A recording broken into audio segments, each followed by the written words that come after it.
Hey guys, what's up? This is my another video. তো কেমন আছেন সবাই? আশা করি ভালো আছেন। তো পরে আসলাম নতুন একটা ভিডিও নিয়ে।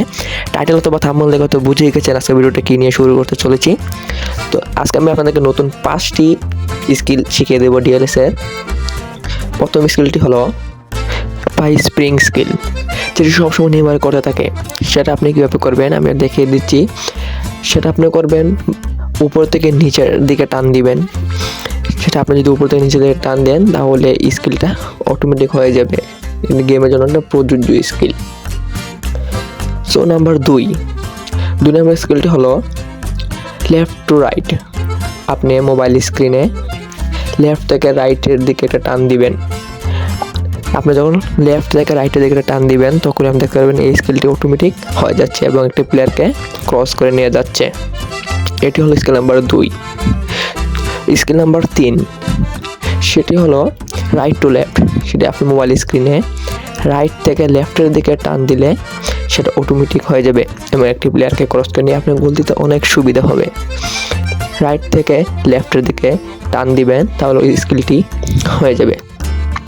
4 নম্বর দেখতে চলেছেন নতুন একটি অ্যামেজিং স্কিল।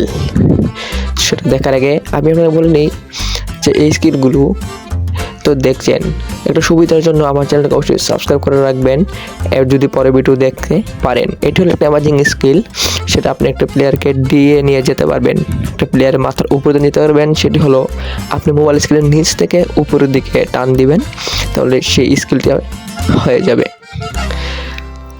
এই স্কিলটি ব্যবহৃত প্রায় হয়ে থাকে এবং সঠিক সময়ে আপনি স্কিলটি ব্যবহার করতে হবে, তাহলে আপনি স্কিলটি প্রয়োগ করতে পারবেন। স্কিল নাম্বার 5 এই স্কিলটি হলো আপনার দৌড়ের সময় হঠাৎ ধীরে ধীরে আস্তে আস্তে আসতে পারবেন। এই যে ভিডিওতে দেখতেই পারছেন ধীরে ধীরে আস্তে আসতে পারবেন। তো এই স্কিলের নিয়মটি হলো আপনি যখন দৌড় দিবেন আপনার মোবাইল স্ক্রিনে আপনি টাচ করে দৌড়ে বসে থাকবেন।